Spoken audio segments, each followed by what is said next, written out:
Aircraft fuel is some of the most nasty, hazardous things to work with. It's even worse if you're the unlucky soul who must don the suit and dive into the tank. Picture the pleasant scenery of being stuffed into tight, dark spaces filled with toxic fumes and the sheer annoyance of possibly getting trapped inside. Oh, the joys of tank diving. This is Tanks for Nothing.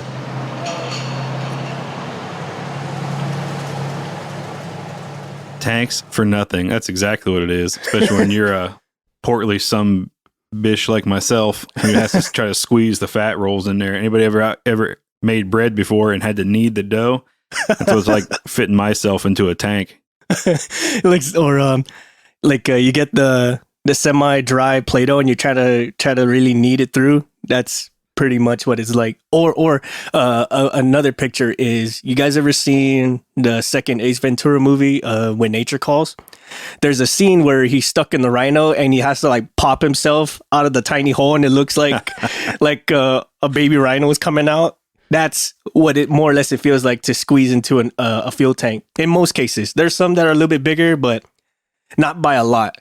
I mean, I would say maybe you would have to like sit down like cross-legged just to fit, and that's just to fit. And then imagine, like you're being Ace Ventura coming out like a baby rhino out of the freaking sitting there warm.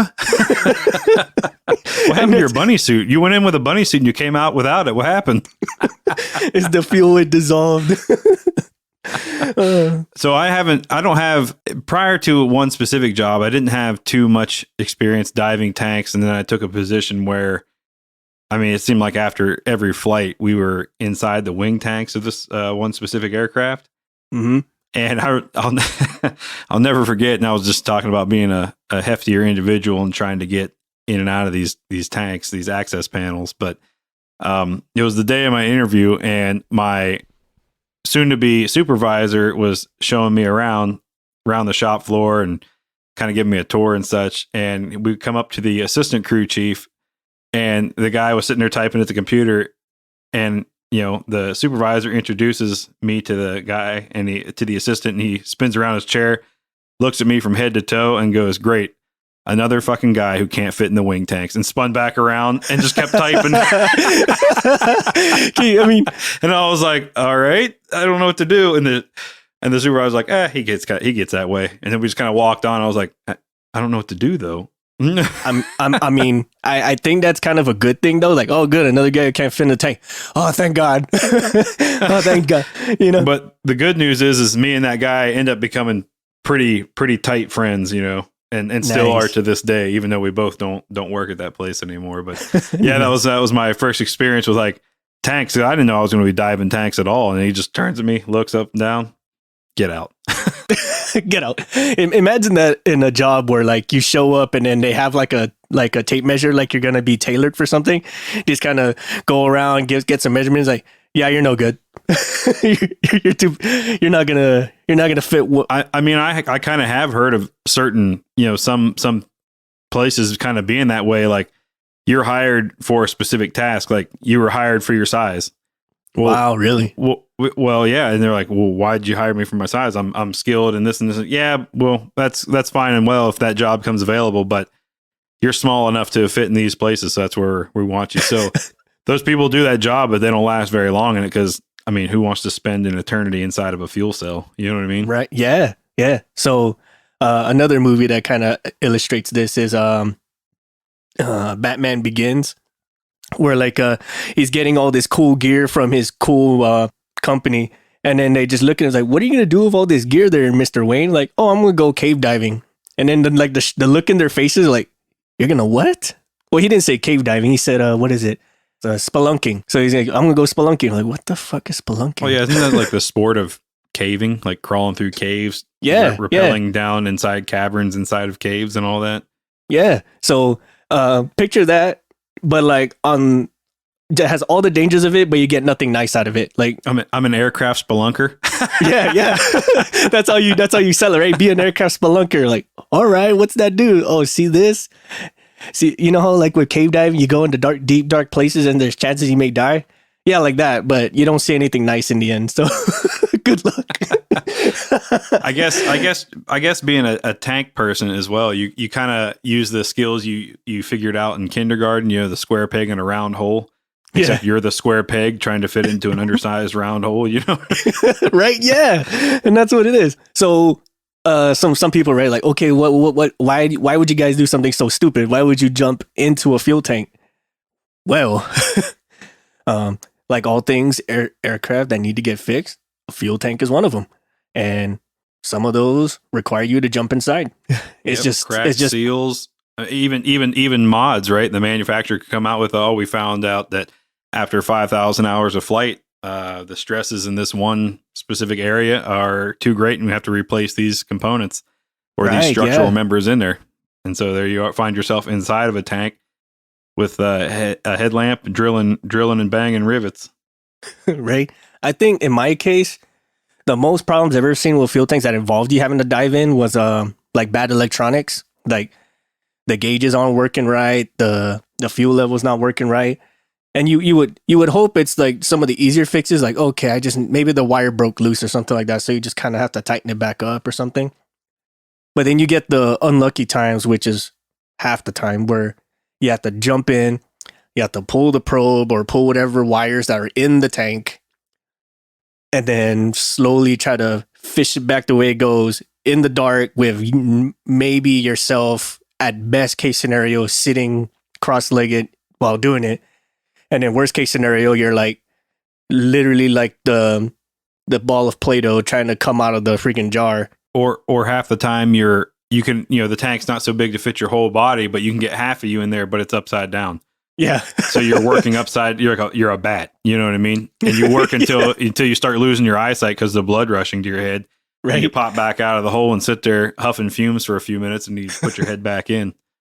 Right. And I think you mentioned that to me in another episode where you'd have to have someone hold your legs like you're swinging on a monkey bar upside down just to make sure you don't fall in and then you go get stuck.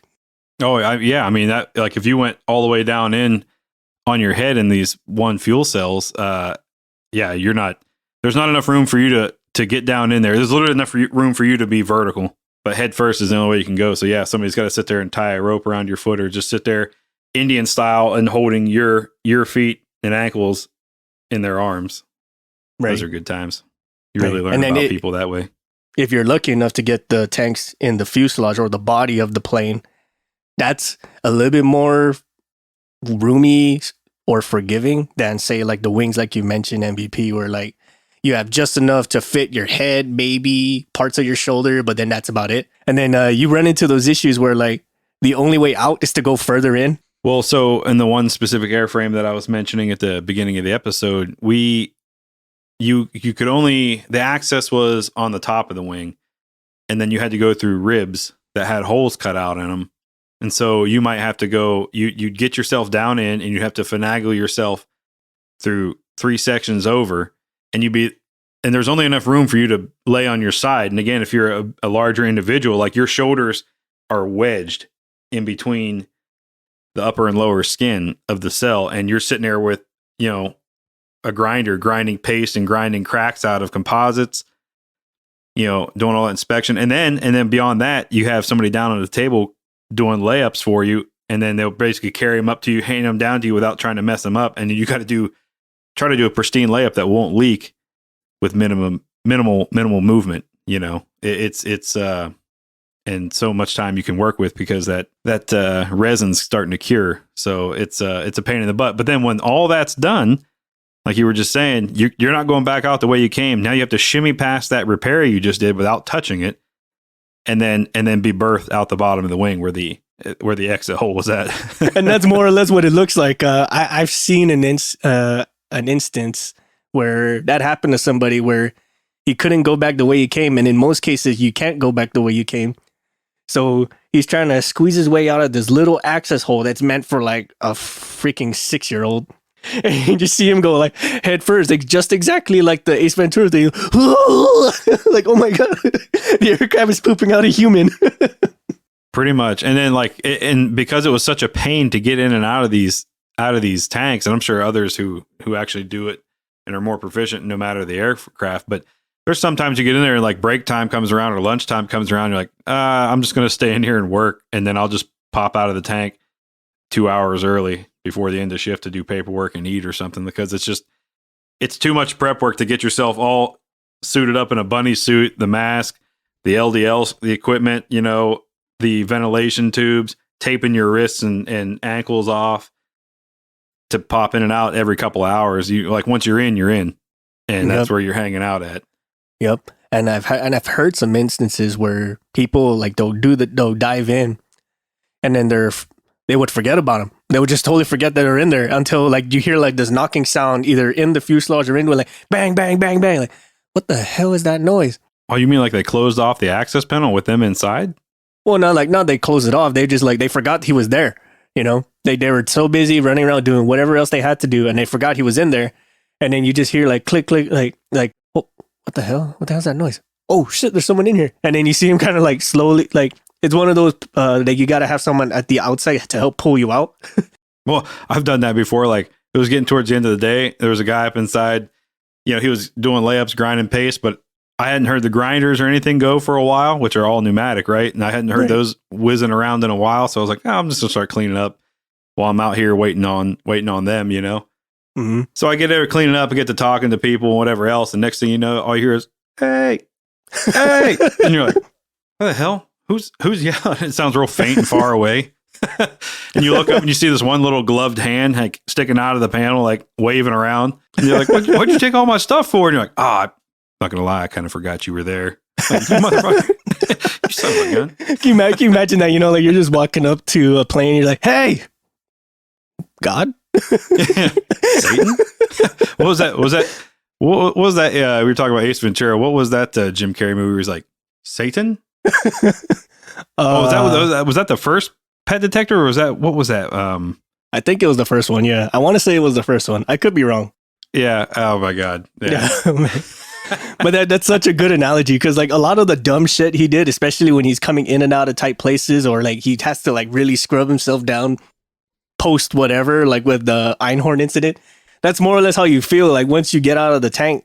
You're like, I'm still not clean. It burns everywhere. Now, the one thing I absolutely hate about fuel tanks, other than the fact that it's dark and dangerous, is it's never dry. It's never bone dry, unless it's been sitting there for like months. So like they do all the prep work to bring it in, because you have to do a fuel tank or fuel cell maintenance, which is a shitstorm as it is. And then being that first person to go into the tank post prep, there's always going to be shit in it. It doesn't matter how much you do. You can take vacuums to this thing. It's still going to be there. And you're that one person who's going to be the mop, basically, to clean it up for everybody else after the fact. Yeah. I mean, like from my experience, we would defuel, bring the aircraft inside, sump it. And then we would put, we had these special like ventilation tubes on like an air cart. We would hook them up to the entrance and the exit, and then the exit would tubes went to ports that were inside the hangar door. Mm-hmm. So if the doors were closed, they could still vent to the outside. Right. And then we would let them. Typically, we would do it on a Friday, right? Friday evening, and then they would sit there and vent out all weekend to try and dry them out as much as possible. Yeah. But even at that, sometimes you come in. It's like when you would send somebody inside the tank, you were going in there first with rags and alcohol to just like mop up in the corners, to get in there and get everything out. Because there's nothing worse, and you're laying there on your side, and you're like, my foot feels kind of wet, and you're like, maybe I'm just sweating. It's probably nothing. It's hot in here, whatever, blah blah blah. Come out at the end of the day, and your whole boot soaked, and and your sock soaked, and you're like, now you got a rash. Ugh. Yeah, and that's one of the nasty things about fuel for a lot of you who don't know. Gasoline is one thing, but jet fuel or aircraft fuel is a totally different beast. It's in some cases it's less volatile, like it won't explode right away. But some of the stuff, 100 low lead.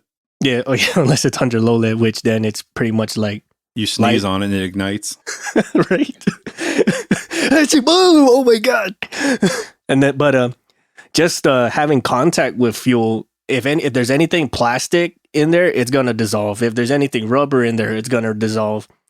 If it touches your skin, at minimum you get a rash. minimum. And that's one of those where like you have to shower, you have to use all these different kind of very basic or basey. I guess the word basey is basey a word. Anyway, you have to use one of these special soaps to kind of get it off nicely without abrasing your skin or flaying your skin. Well, it also depends on the person, because I know people that they could swim in a vat of jet fuel and not be affected. But for me specifically, low lead, it gives me like almost like a 2nd-degree burn rash. Yeah. Yeah. Like if I can mess with it for a few minutes, and as long as I wash my hands off pretty quick or whatever else. But like, if I have like small cuts in my skin, like on my wrist or whatever else, and I'm down in a tank changing a filter out or something else, and I don't get that washed off within the hour, it's like a chemical burn almost. Yeah. And then for jet fuel doesn't give me a rash, but what it does make me do is void my internals. I don't know why, but it's like if it gets absorbed into my skin, I mean it's going to be game over in about 30, 40 minutes. Yeah. It's like a one-time shot, but still that's just something I've learned and experienced over the years about myself. Matter of fact, now that you mention that, I kind of had something similar with JP8. I want to say it was JP8 or JP4, which is like, I want to say it was JP4 because we almost never messed with that kind of shit. But I remember like we were working with it, and then I had like the runs like it was fucking cool, like bad. And it's one of those runs where you've already pooped out all the substance, so now you're just pooping water. I'm like, what the fuck is going on? I thought I was dying. And then that happened to me overseas. And I was like, I was like, man, am I getting food poisoning? I was like, I don't feel like I have food poisoning, right? Because it doesn't make you like, you don't feel ill. You're just like, oh, I got to go. And same thing for me. I was like, what did I eat? And I was asking everybody else. I was like, did anybody else have some issues today? Like, no, we had pretty much pure carbs at the chow hall. So we're all kind of backed up, and then one of the guys I was working with pointed out, he's like, well, hey, you were messing with a lot of fuel earlier. He's like, it's probably that, because I guess that guy has the same things. And that's kind of how I learned about it. And I started paying attention and doing experiments. And yep, sure enough, man. That'd be one of the shittier experiments. Haha, funny shitty. Or like what makes me poop besides coffee? Fuel. Coffee, fuel, stress. That's probably a good thing. You had coffee that morning. The food you're eating in the DFAC, plus the other caffeine you've had throughout the day, plus stress, plus fuel. Oh my God. But talk about one of those weight loss goals. In the worstest way, right? In the worst way. It's like they say, you drink the Mexican water, and you'll lose weight quick. It's pretty much, that's the maintainer's weight loss. Right. So off topic, but just as funny is, since we're going about things that give you explosive diarrhea, is eye drops. Eye drops will give you the shits like it's cool. And how I found this out was we had this one supervisor who was just being a fucking dick, right? And then one of the other senior mechs had this idea, like, I'm gonna fuck with this guy just because he's being such an asshole to us. He takes his it's not Visine, think of like Clear Eyes or something like that. He puts like 3 or 4 drops in his drink. Within like 3 minutes of him downing his drink, he bolted out of there like, oh, bro. Really, that quick? Oh my God. Yeah. So everybody listening, you didn't hear it here if that's what you choose to do. Do not do that. Do not do that. Do not do that at home. But if you happen to, please send us your stories. Yeah, I was blown away. Like, really? Really? Damn. Well, now I know. It's not like we're trying to do some crazy chemical creation shit, right? Like make a cupcake and have it like this really fancy frosting, and then he's like exploding. Oh, like in Major Pain? Yeah. That dude's got a cast iron stomach, man. Look, you saw their faces like, why is nothing happening? And then he freaking just lets one rip and the dude passes out. Guy tanks it as he's walking down the line. So diving fuel tanks. Now, I don't have any experience in the airlines or whatever else or anything with major lav tanks, but do you think they have to dive lav tanks? I guess we should ask our listeners, those who have, if anybody knows or has done that, let us know that story, because I couldn't imagine diving a fuel tank's bad enough, but I would do that any day over diving a lav tank. Like, you would probably have to get in there. You'd have to obviously drain everything out. You have to get in there, like power wash it right down. I would assume. I don't know. And then crawling, but I just couldn't. I couldn't do it. I would never do it. Yeah. Like, nope, no way. MEL that for days. Right.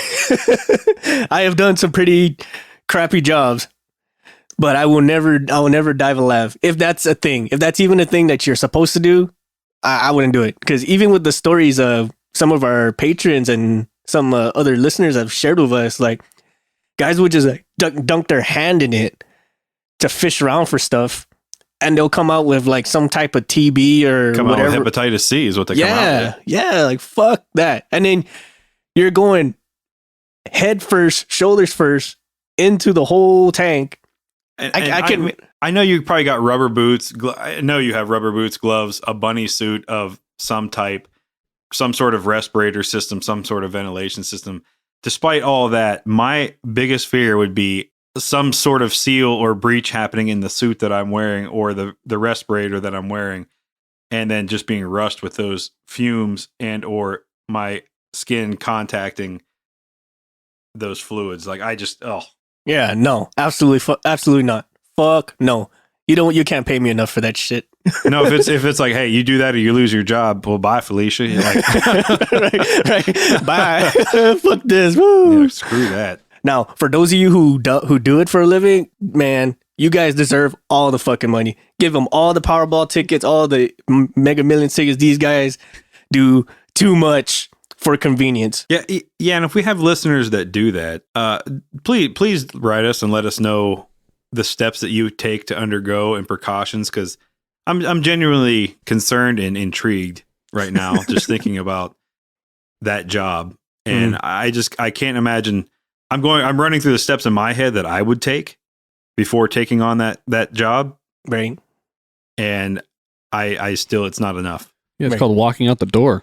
Right. The only way I imagine myself doing it is like, oh, you have to get in there and fish out this rare jewel that's the most priceless item in the entire world, some sort of Indiana Jones thing, you know what I mean? And, right. And like, oh, if you get that jewel out, it's yours free and clear, and you'll be the ruler of the planet or some sort of, it's one of the Infinity Stones, you know what I mean? Like, okay, it might be worth taking the risk, but that's only one time, you know, like that's one time deal. And even then I'm going, yeah, but is it only one Infinity Stone? Which one is it though? Right.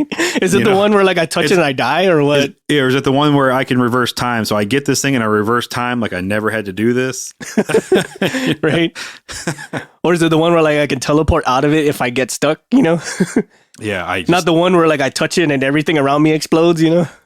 It just everything disintegrates. Yeah. No.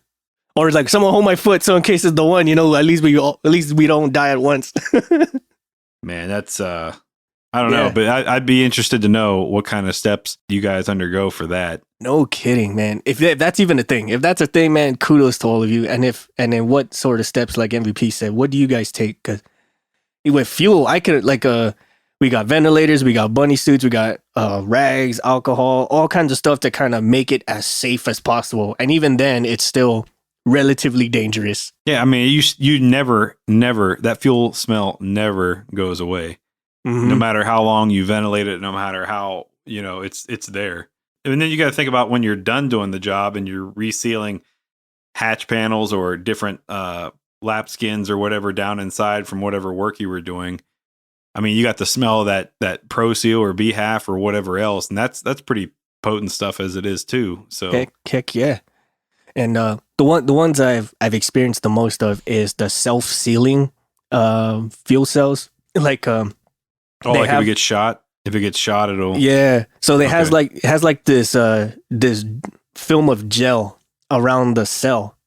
So in the event like it gets shot or punctured for whatever reason, the gel's supposed to react to the fuel, and then it makes like a kind of like tire sealant almost. Like that expandable foam that you see. Yeah, not as awesome as it, but you know, like it'll slow it down enough for you to get where you need to, depending on how many holes, obviously. But is it Flex Seal? Flex Seal's a preservative, friend. It preserves the age. I mean, it might as well. You might as well put Flex Seal on when you go tank diving. 'Cause at least that's one added layer to dissolve before it gets to you. Is should the bunny suit ever fail? Fuck that. Which they always fail. They always fail. And there's this one test they go through in almost every military basic training. They call it different names. They call it the gas chamber. They call it the quote unquote confidence chamber. And what it is like, it's not to so much gas you. It's just to make you feel that your gear works, aka your mask and your bunny suit or Trust the equipment, so to speak. right. Yeah. So and they'll go through these tests and then the whole time you're just feeling kind of shady about it. Like, all right, we're going to test the confidence of the seal of your mask and your gear. So everyone do jumping jacks, shake your head, do all kinds of silly exercises. And the whole time they're like, my seal's going to freaking pop in any second. And then to make matters worse, they tell you to pop the seal and then put it back on so you can reestablish the seal. Man, you should see some of people's faces when they pop that seal, and they'll wait for everyone to do it. So you get those one or couple individuals who really hold out until the very end, and so everyone else already popped their seal and they're like trying to hold their breath and survive. And then the other ones are really holding out. It's like, okay, maybe if I don't do it, they'll tell me to put it back on, and then I'll be fine, like I never did it. But then everyone else is starting to cough and shit, like, take off your bag, break your seal, you piece of shit. Oh my gosh. Oh, Jesus, man. Flex Seal. Flex Seal. Flex Seal.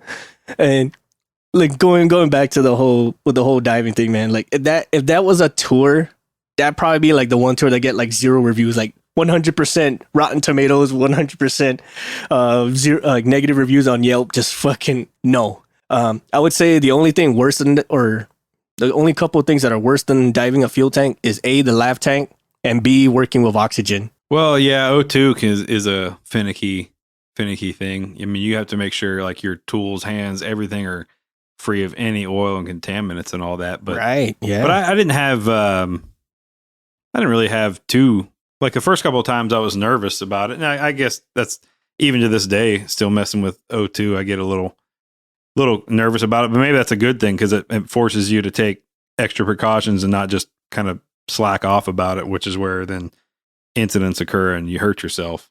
Right. Like if there's anything on an aircraft that's more flammable or reactive than fuel, it'd be oxygen. I learned real fast, man. Like fuel, oxygen, do not fuck with these two things. Period. Like take all the absolute steps, take all the precautions, even if it just sounds off the wall too much.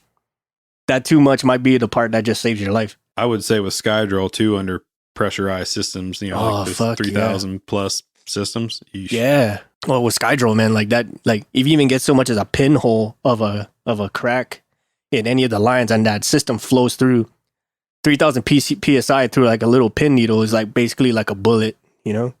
Yeah, it's one of those like water jet cutting tools, you know? Yeah. They use high pressure water to cut through aluminum and such. Mm-hmm. Well, that and it's just caustic and corrosive, and you'll burn. I mean, you'll get chemical burns like a mother on yourself. I mean, that's like we talked in another episode. You didn't realize you thought you washed your hands well enough until you went to the bathroom. Oh shit! Right? Hey, can you go back 6 and talk about that fuel cell gel? So if puncture, impact, whatever, and it seals itself. So yeah.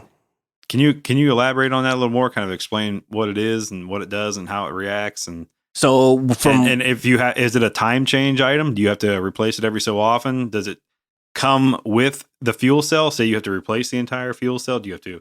Yeah. So from what I understand, I don't know the exact name of the gel, other than this is called ballistic gel, but that comes with the fuel cell itself. So. Whatever manufacturer that makes it, it's already coated in this stuff. And what it's supposed to do is think of it like the slime tire sealant. You get a punctured and it's supposed to react with the air, or in the tire sealant's case, it reacts with the air and then it makes like this rubber seal. For the ballistic gel, if it gets punctured, say like for a bullet, or someone just got real stupid and stabbed a screwdriver through it, which is really fucking stupid. It's supposed to react with the fuel and the air, and it makes like this little patch, say, with the fuel tank. Um, most cases, this ballistic gel will handle up to say a 30 millimeter sized hole. I would say about 30 millimeters. Damn, that's That which is pretty good, considering, especially if you apply this to military where cases where they'll get shot up, like in our previous episode with Tim and Artag. You get enough holes in this thing. I mean, you would hope the fuel would stick, but as far as how many holes it can plug up before it just fails itself, I'm not too clear on that. that's actually pretty interesting. I'd be curious to know that. And it, all right, you get shot up, you make it home. That's what it's supposed to do. Is it an immediate fuel cell change? Oh, Or yes. or is it one of those like, hey, we took 2 rounds in it, but it sealed itself up. Let's do a hot refuel and head back out to support the fight. I'm kind of curious as to know if it's a. So for at least with us, when I went through, it's like once it gets the hole, it's pretty much like your sign, like you need to replace this. Now, depending on where you are and what it is, it might take you a while. So some guys might just say fuck it and roll it until it leaks forever. But in most cases, when it gets a puncture and the gel activates, you're supposed to replace it right off the bat, or every day prior to a flight, you're supposed to take a fuel sample of it to make sure that the gel doesn't break down. And you can kind of tell you take when a sample of the gel. No, the sample. So you take a fuel sample. Oh yeah, a fuel right? sample. Okay, I thought you. And then sorry. And then if the gel is breaking down or decomposing, you'll see it like swimming around in the fuel. It kind of looks like a kid just like kind of spit his food into his Sprite. If you know what I'm talking about. Backwash. Yeah, so like backwash. So it looks like that. And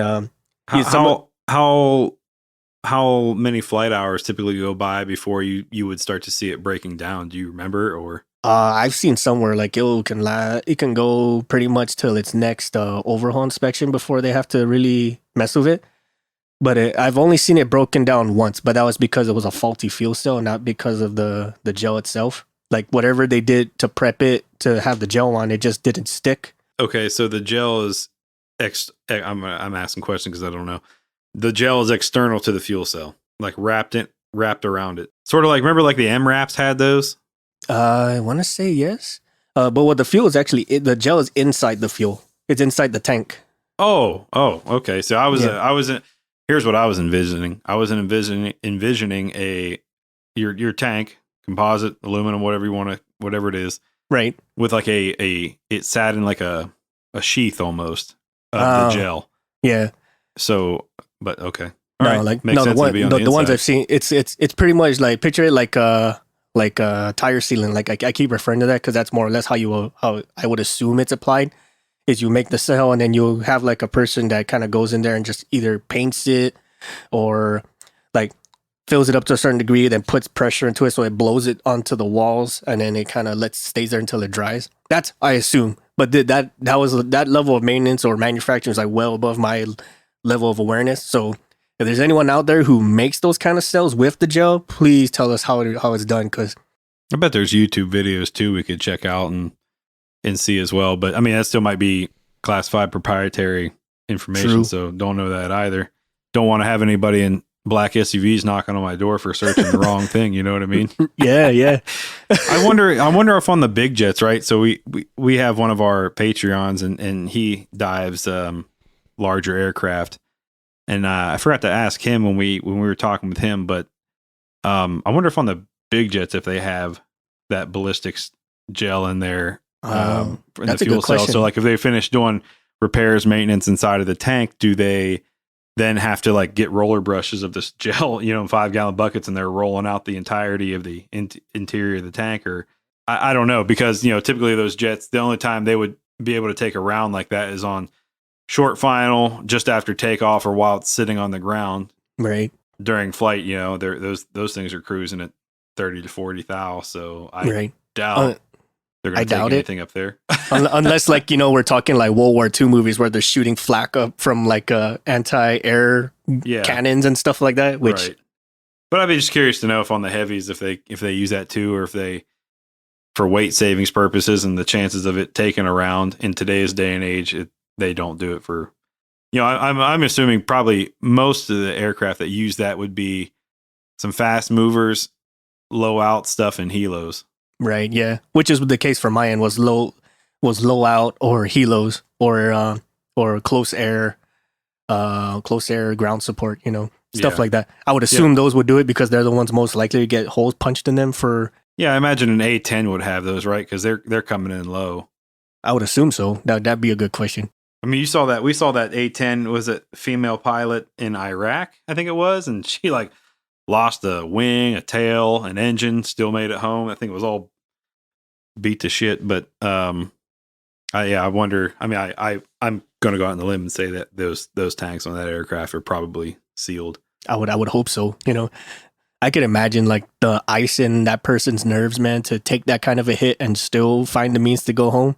Well, just think about Tim on the last episode. I mean, him and the guys at RTAG, they all took rounds, and it's just like, another day. It just sounds like somebody smacking a metal spoon on a metal pan, Right? I'm like, oh, okay, if you say so. I mean, right. Or like some of the Vietnam era guys were like, oh yeah, I took some rounds to my tail, the bottom, the floorboard, the propeller, the main rotor, all kinds of stuff. Like, fuck, man. Yeah, I lost a skid, an RPG hit the left side or the flak of an RPG. Yeah. It was like Jesus, dude. Oh my God. Wow. So yeah, I was looking at, this is from Wikipedia, so don't shoot me if I'm wrong. But yeah, the self-sealing fuel tank is a type of fuel tank that typically is used in aircraft fuel tanks, yada, yada, yada. Typically has multiple layers of rubber and reinforced fabric, one of vulcanized rubber, and then one of untreated natural rubber that can stop a fuel swell. And in 6, you were right in that it's a similar concept to like run flat tires, right? To where it's gonna sit there and then close that hole as best as it can. Right. And you said it's a mix of the gel. The gel is this one doesn't mention gel. This one mentions various types of rubber, but what is vulcanized rubber? Like I know in some rocket motors they use a specific type of rubber as a chemical reaction, and it burns and used as a propellant and all that kind of stuff. Now I'm no rocket motor technician or scientist, so it seems like it's a process that's meant to harden the rubber. Okay. That might be another one. So that's what vulcanized means, right? It's to harden. Correct. So that okay. Well, so we all remember the old Bloodhound Gang song, Foxtrot Uniform Charlie Kilo. When he said vulcanize the whoopee stick, now I know what he meant. Look at that. Expanding our vocabulary. How old were you when you learned what vulcanized meant? Shit, I was today 8 years old. No, the closest thing I understand to vulcanize is from like the word Vulcan, which pretty much means to be like a metalsmith. That's as close as I get. So when it's talking about like vulcanize the whoopee stick, Vulcan means metalsmithing. Well, Vulcan, like the Roman god Vulcan, the hammersmith god guy. Oh, I guess I don't. So I should read more. So Vulcan is like the Roman version of Hephaestus, the Greek god, the blacksmith god. So, okay. So that's the closest I understand to Vulcan. Oh, that and the machine gun. That's about it. So we learn something new every day. Hell yeah. You're all learning with us. We're all a bunch of fucking idiots. Hopefully our listeners don't think less of me right now. Boy, what a Dumas I am. That's from I had no idea that Vulcan was the Roman god for like Hephaestus. Because everybody knows the Greek gods, less about the Roman gods. Yeah, that's true. They don't really teach the Roman gods. Right? Like those freaking copycat mooks. Yeah. No, don't get me wrong. The only reason why I know that is because of the TV show Spartacus, where they every so often make mention of Roman gods, and sometimes in not so nice or very colorful ways, like Zeus or Jupiter's thundering cock. Oh my God! You know what? I've watched some of that show too, but I was deployed years ago, and I probably haven't watched any of that in 6 or 7 years.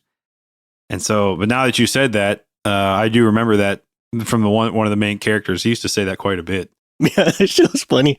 I remember watching that series, and of course I'm watching this with Nine, and she's like, "What the fuck?" There's always like girls being nude in all these type of type of TV shows or movies, but there's never any male nudity.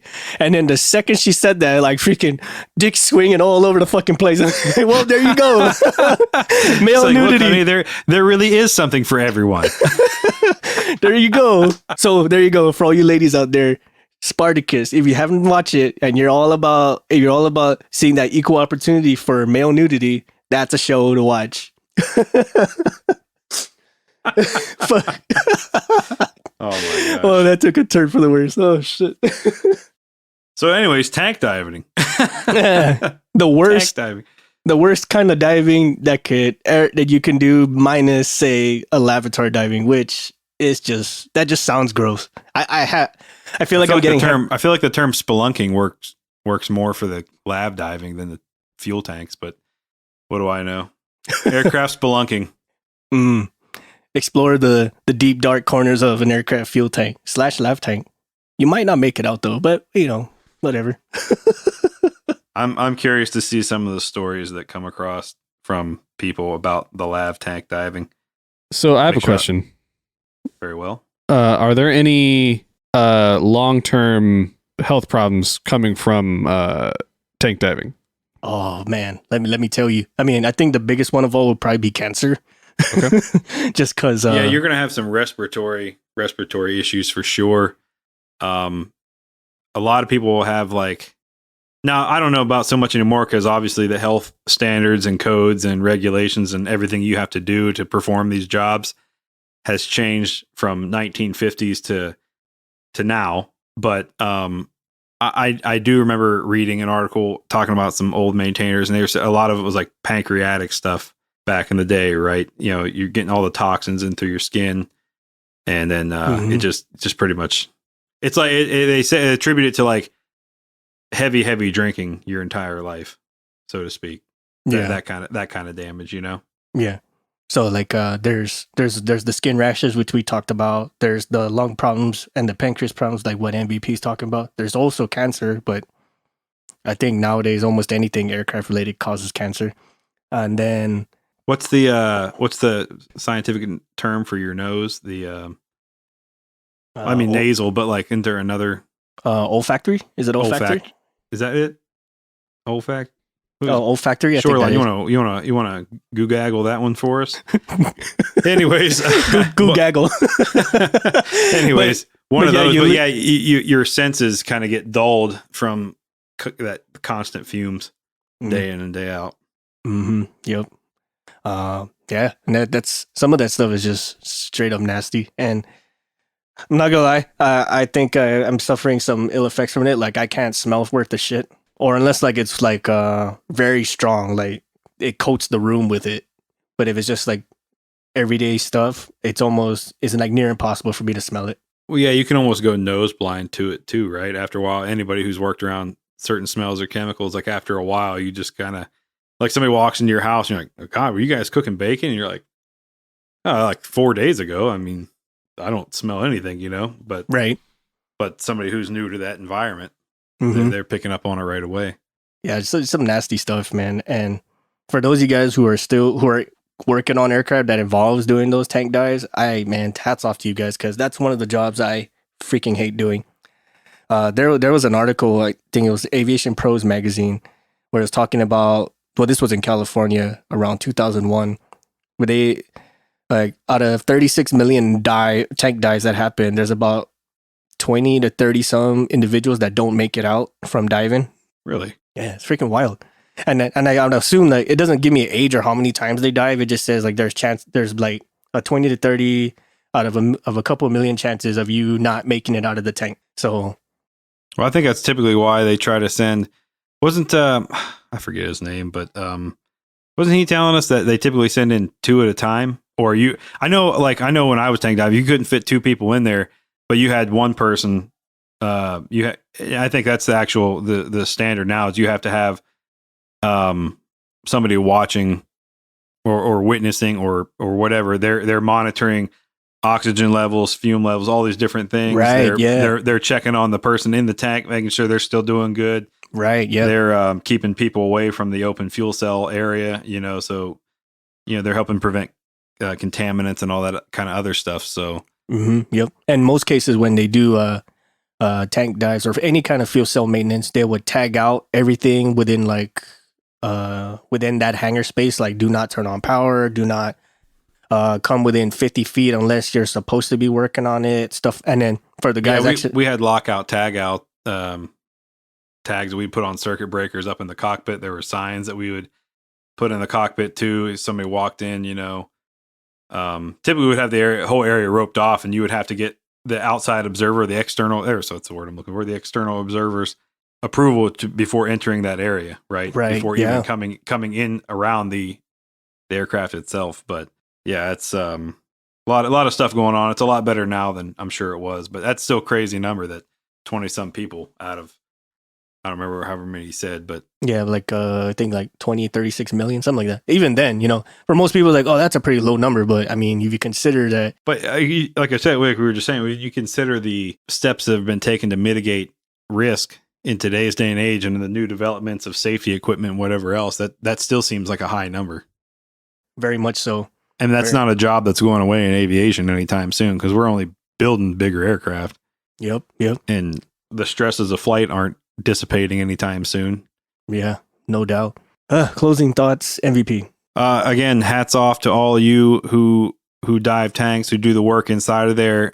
You tie in with our Master Craftsman episode. You guys are able to do some impressive work in not so impressive areas and with limited space and resources and everything else. So well done. Those of you who dive lavs, man, I hope you don't have to do that too much longer. Right. if that's even a thing, if it's even a thing, and yeah, I hope it's not. So for the listeners out there, if you do lav dive, if it's even a thing, or even tank dives, like what sort of steps do you guys take to prep before, during, and after you guys do that dive, especially for the lavs? If that's even a thing, we seriously want to know, like, how do you purge out the shit so you guys don't get hepatitis or any kinds of other disgustingness in that tank? We like to thank our patrons for helping us make this episode and then keep Shoreline ever the happy and grateful to make this episode for us. Erica Lamont, Chris Hawkins, Stephanie Boatman, Jenny Dignan, Ryan Frushauer, Daniel Schubert, and Steven Shivers. Thank you guys so much for all your support in helping us keep cranking out these episodes. Check out our sponsors at rockwelltime.com. They make all kinds of products such as snowboard goggles and other kinds of outdoorsy equipment. Use the code CX4MX and save 20% off your purchase. Visit us at cancelformaintenance.com if you have some topics, stories for the show, or you want to be a guest on the show. Shoot us a line on that contact us section, and we'll do whatever we can to get you on the show or get your ideas on the show. Again, support us on Patreon at patreon.com/cancelformaintenance. Your support helps us continue to make episodes, continue to hit milestones, and keep the gremlins from sabotaging our shit. Thank you. Have a good day.